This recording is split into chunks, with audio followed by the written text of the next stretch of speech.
नमस्कार, मैं विक्रम कुमार, आपका स्वास्थ्य सलाहकार। मेरे YouTube चैनल प्राकृतिक स्वास्थ्य सेवा मिशन में आपका एक बार फिर से स्वागत है। मित्रों, आज हम लोग जिस टॉपिक पे बात करने वाले हैं वो थोड़ा सा अलग सा टॉपिक है। दरअसल मित्रों, हमने अपने मम्मी पापा दादा दादी के मुंह से ये बहुत सारी बातें सुनी होंगी कि पहले के ज़माने में लोग बीमार नहीं पड़ते थे। आखिर ऐसा क्या हुआ कि आज के युग में बहुत ज़्यादा बीमारियां हो गई?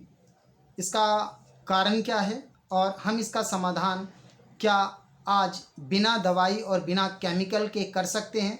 आज हम इसी टॉपिक पे बात करने वाले हैं। बने रहें मेरे वीडियो पे लगातार। और अगर अभी तक आपने मेरे चैनल को सब्सक्राइब नहीं किया है, मेरे चैनल को सब्सक्राइब ज़रूर कर लें, क्योंकि मैं हेल्थ से रिलेटेड बहुत सारे वीडियोज़ लगातार लाता रहता हूँ और बहुत सारे वीडियोज़ मेरे प्लेलिस्ट में ऑलरेडी पहले से पड़े हुए हैं। अगर आप चाहें तो मेरे चैनल के प्लेलिस्ट में जा कर के वहाँ से अलग अलग अपनी बीमारी के हिसाब से वीडियोस को देख सकते हैं। आपको उससे बहुत बेनिफिट मिलेगा, बहुत ज़्यादा फ़ायदा मिलेगा। तो मित्रों, अब हम बात करते हैं कि आखिर हम इतने ज़्यादा बीमार क्यों पड़ रहे हैं। इसके मैंने टोटल 10 पॉइंट बनाए। हमें उन 10 पॉइंट को समझना है और 10 पॉइंट को हमें अपनी ज़िंदगी में ठीक करना है। जैसे हमने उसे ठीक कर दिया, अपने आप हम सेहतमंद होने लग जाएंगे। मित्रों, एक इंसान अपनी पूरी ज़िंदगी में जितना पैसा कमाता है उसका 50% पैसा वो अपनी सेहत को ठीक करने में लगा देता है। ये कड़वी सच्चाई है। तो 10 पॉइंट्स कौन कौन से हैं उसे बड़े गौर से आप सुनेंगे, बड़े ध्यान से आप सुनेंगे। बढ़ते हैं पहले पॉइंट्स की तरफ। वह चीनी। मित्रों, चीनी को सफ़ेद जहर भी कहा जाता है। वाइट पॉइजन मतलब जो धीरे धीरे धीरे धीरे धीरे हमें मौत की तरफ लेके जाए, वो और चीनी है। क्या वजह है कि चीनी हमें नुकसान देती है? तो चीनी को बनाया जाता है तो बहुत सारे केमिकल प्रोसेस से उसे गुजारा जाता है, और जब बहुत सारे केमिकल प्रोसेस से गुजारा जाता है तो लास्ट में उसका वेस्ट वाटर बचता है। और वो वेस्ट वाटर ही इतना ज़्यादा खतरनाक होता है मित्रों कि अगर उसे किसी खेत में डाल दिया जाए, उस पानी को छोड़ दिया जाए, तो वो खेत बंजर तक हो सकता है। मित्रों, आप ये समझिए कि जो वेस्टेज पानी, जो उससे छना हुआ खराब पानी, केमिकल युक्त पानी हमारे खेत तक को बंजर कर सकती है, वो हमारे शरीर के अंदर जा कर के क्या करेगी? दरअसल मित्रों, होता क्या है, चीनी अगर हम रेगुलर इस्तेमाल करते हैं या ज़्यादा इस्तेमाल करते हैं, हमारे शरीर के विभिन्न अंगों को डैमेज करना शुरू कर देता है। चीनी एक ऐसी चीज़ है, जब हमारे शरीर में चीनी पच जाने के बाद जो उसका वेस्टेज बचा और वो जब शरीर से बाहर निकलता है तो उसके साथ साथ हमारे शरीर के अंदर से कैल्शियम भी बहुत ज़्यादा बाहर निकल जाता है। चीनी एक ऐसा पदार्थ है जो हमारे शरीर के अंदर के कैल्शियम को बहुत ज़्यादा शरीर से बाहर निकाल देता है। इसीलिए चीनी का सेवन करने वाले लोगों को गठिया होने के चांसेस बहुत ज़्यादा बढ़ जाते हैं। और जिन लोगों के शरीर के अंदर कैल्शियम कम होता है, उन लोगों के शरीर में मैग्नीशियम, पोटासियम वगैरह वगैरह बहुत सारे ऐसी रासायनिक चीज़ें हैं जो शरीर के लिए फ़ायदेमंद हैं, वो भी हमारे शरीर में तेज़ी से कम होने लगते हैं। इसलिए चीनी का हमें तुरंत ही त्याग कर देना चाहिए। मित्रों, अगर आपको ना पता हो तो मैं आपको बताऊं, चीनी का दुनिया में सबसे पहला कारखाना जो अंग्रेज़ों के द्वारा बनाया गया, खोला गया, वो हमारे भारत में ही खोला गया था। और चूँकि उनको अपनी चीनी और अपने चाय को खपत करना था, तो हमें सिखाया, उन्होंने फ्री में पिला पिला के सिखाया। तो ये बात तो मैंने चीनी की बता दी मित्रों। तो चीनी को हमेशा अपनी ज़िंदगी से हटा देना है। चीनी की जगह पे आपको खांड इस्तेमाल करना है या भूरा इस्तेमाल करना है, क्योंकि भूरा या खांड की वजह से उसके अंदर शरीर को नुकसान देने वाले पदार्थ नहीं होते। साथ ही साथ भूरा या खांड हमारे शरीर के पौष्टिकता के हिसाब से बहुत ज़्यादा फायदेमंद होता है। अब दूसरे नंबर की बात करते हैं। दूसरा नंबर है हमारे किचन के अंदर जो है मौजूद, वो नमक। मित्रों, आज हम समुद्री नमक खाते हैं और समुद्री नमक के अंदर सोडियम की बहुत ज़्यादा मात्रा होती है। मैं आप लोगों को ये बता दूं मित्रों कि नमक, समुद्री नमक जो होता है वो पानी में 100% नहीं घुलता है। और जो चीज़ पानी में 100% नहीं घुलता, क्योंकि समुद्री नमक अम्लीय होता है।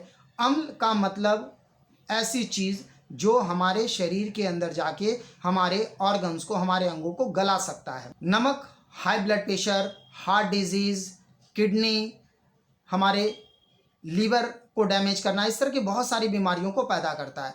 तो नमक की जगह पे हमें क्या इस्तेमाल करना चाहिए? मित्रों, नमक कई प्रकार के होते हैं और भारत के अंदर ये नमक, समुद्री नमक भी हमें अंग्रेज़ों ने सिखाया है खाना।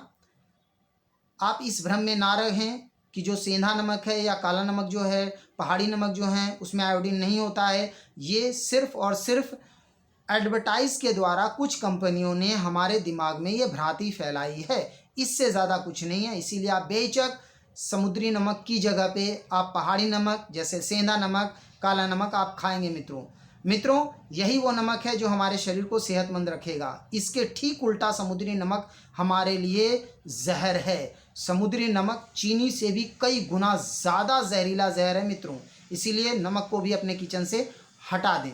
अब हम बात करेंगे तीसरे पॉइंट की। तीसरा पॉइंट है रिफाइंड तेल। मित्रों जो हम आज रिफाइंड तेल खा रहे हैं, चाहे वो किसी भी प्रकार का रिफाइंड तेल हो, सोया रिफाइंड तेल हो, आजकल तो सरसों के तेल भी रिफाइंड में आने लगे हैं। मित्रों रिफाइंड तेल बहुत ज़्यादा खतरनाक होता है, जो हमारे शरीर में अगर हम इसका लगातार इस्तेमाल करते हैं तो कैंसर जैसी घातक बीमारियों को भी पैदा कर देता है। इसीलिए कभी भी अपने घर में रिफाइंड का तेल इस्तेमाल ना करें।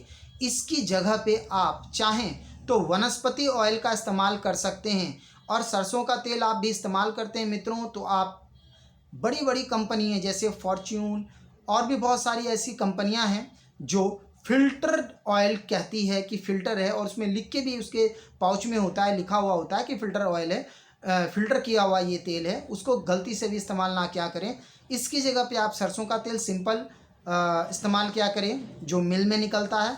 वो उतना ज़्यादा गर्म भी नहीं हो, साथ उसके अंदर किसी भी तरह के केमिकल को नहीं डाला जाता है, वो हमारे लिए फ़ायदेमंद है। अब चौथे पॉइंट की तरफ आगे बढ़ते हैं। पैकिंग वाले सामान, जितने भी पैकिंग वाले सामान हैं मित्रों, अगर किसी भी चीज़ को जब पैक किया जाता है तो उसको पैक करने के बाद उसे एक लंबे समय तक सुरक्षित रखने के लिए किसी न किसी प्रकार के केमिकल का इस्तेमाल ज़रूर किया जाता है, ताकि वो प्रोडक्ट जल्दी से ख़राब ना हो जाए और हम उसे लंबे समय तक इस्तेमाल कर सकें। पैकिंग वाले आटे को लेके आते हैं, उसे थोड़ा सा आटा अलग में रख दीजिए 1 महीने के लिए अलग से। आप देखेंगे उसमें कीड़ा पड़ गया, और जो चक्की से पीसा हुआ आटा है जो खुला है, जिसको सील पैक नहीं किया गया, उस आटे को आप 1 महीने के लिए अलग रख दें। देखेंगे कि पैक वाले में कीड़ा पड़ेगा, लेकिन जो चक्की से आपने पिसवाया था जिसको पैक नहीं किया गया था उसमें कीड़े नहीं पड़ेंगे। मित्रों इसका मतलब है कि कुछ तो गड़बड़ है पैकिंग वाले सामान में। इसको हमें समझना पड़ेगा और समझ के हमें अपने स्वास्थ्य को ठीक करना पड़ेगा। अब हम चलते हैं मित्रों नंबर 5 की तरफ। आजकल महिलाएं और पुरुष भी बहुत ज़्यादा क्रीम का इस्तेमाल करने लगे हैं अपने आप को गोरा बनाने के लिए। वास्तव में गोरा होने की कोई दवाई नहीं है। कुदरत ने जो हमें रंग दिया है वो सबसे बेस्ट रंग है मित्रों।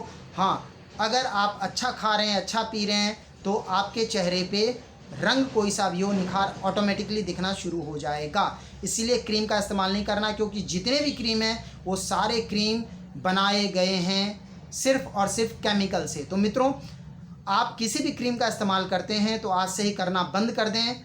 इसकी जगह पे आप मुल्तानी मिट्टी का इस्तेमाल कर लें, एलोवेरा का इस्तेमाल कर लें, जो भी आयुर्वेदिक चीज़ें हैं। Number 6 deodorant. मित्रों दरअसल होता क्या है, हमारे शरीर से बदबू आने लगती है, पसीना हमारे बदबू करने लग जाते हैं, तो हम क्या करते हैं उसके लिए हम डिओड्रेंट का इस्तेमाल करते हैं।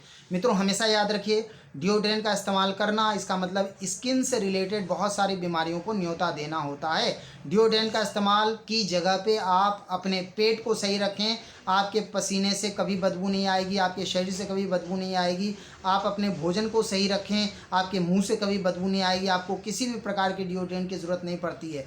जितने भी प्रकार के डिओड्रेंट हैं, चाहे वो बॉडी डिओड्रेंट हैं या सेंट हैं, ये सब प्योर केमिकल से बनाए जाते हैं जो हमारे स्किन के लिए बहुत ज़्यादा खतरनाक होते हैं। अब हम अगले पॉइंट की तरफ बढ़ते हैं जो कि है पॉइंट नंबर 7, और वो है साबुन।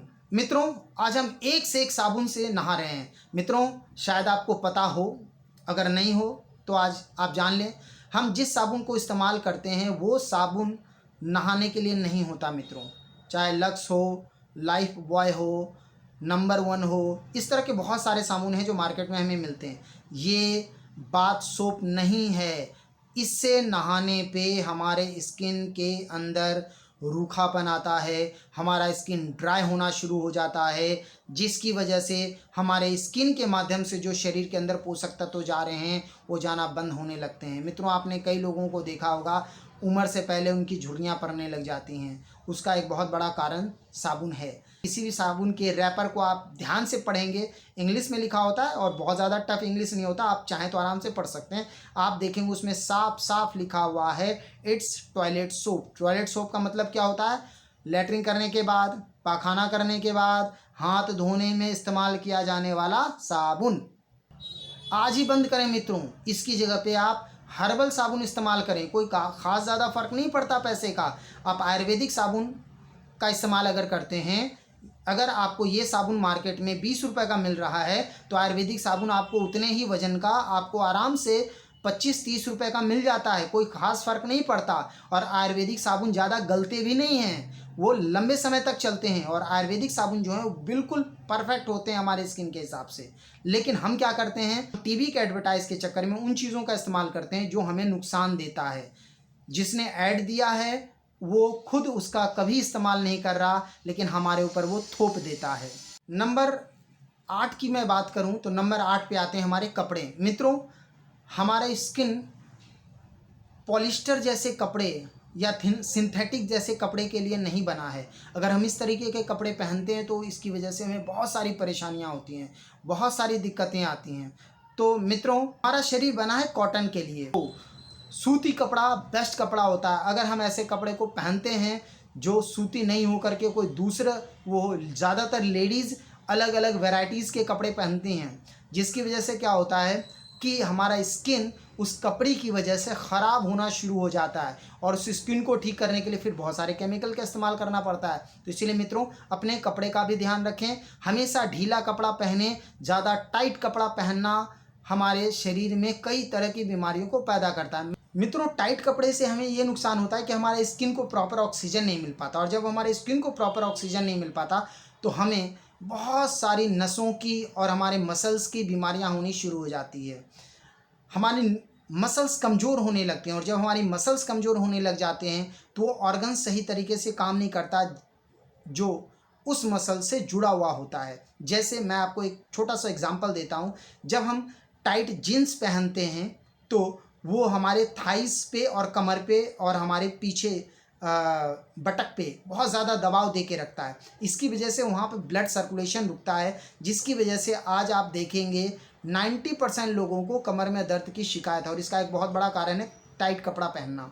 आप देखते होंगे बहुत सारे लोगों के एड़ियों में दर्द होता है, पिल्लियों में दर्द होता है। ये सब कारण बनता है टाइट कपड़ा पहनना। तो इसीलिए मित्रों, टाइट कपड़ा ना पहना करें। कपड़ा ऐसा हो कि आपके बदन को ढके, लेकिन वो थोड़ा सा इतना ढीला ज़रूर हो कि हमारे मसल्स को, हमारे मांसपेशियों को सांस मिल सके, हवा मिल सके। अब 9वें पॉइंट की तरफ बढ़ते हैं मित्रों। 9वां पॉइंट है विज्ञान की तरक्की। विज्ञान की तरक्की तो बहुत ज़्यादा हो गई है, लेकिन जितनी ज़्यादा विज्ञान ने तरक्की की है उससे कहीं ज़्यादा विज्ञान ने हमारे शरीर में बीमारियों को पैदा करवा दिया। मैं कुछ विज्ञान की तरक्की के एग्जाम्पल्स आपके सामने रखना चाहूँगा। नंबर 1, मोबाइल की वजह से कैंसर होता है, आँखों की रोशनी ख़राब होती है। मोबाइल की वजह से बहरापन आता है। मोबाइल की वजह से सर्वाइकल की प्रॉब्लम आती है। मोबाइल की वजह से हम मेंटली डिस्टर्ब होने शुरू हो जाते हैं। मोबाइल की वजह से याददाश्त क्षमता कमज़ोर होती है। ऐसी बहुत सारी चीज़ें हैं जो मोबाइल की वजह से होती है। दूसरा, वॉशिंग मशीन आ गई। कपड़े धोने के लिए अब एक्सरसाइज नहीं हो रहा, मसल्स की एक्सरसाइज नहीं हो रही, जिसकी वजह से हमारे मसल्स वीक होने लग गए। तीसरा, मोटरसाइकिल और कार आ गई, जिसकी वजह से हम पैदल नहीं चल पा रहे, जिसकी वजह से क्या हो रहा है, हमारे शरीर के अंदर ब्लड सर्कुलेशन प्रॉपर नहीं होता और हम धीरे धीरे अपनी उम्र से पहले बूढ़े होने शुरू हो जाते हैं और बहुत जल्दी बहुत सारी बीमारियां घेर लेती हैं।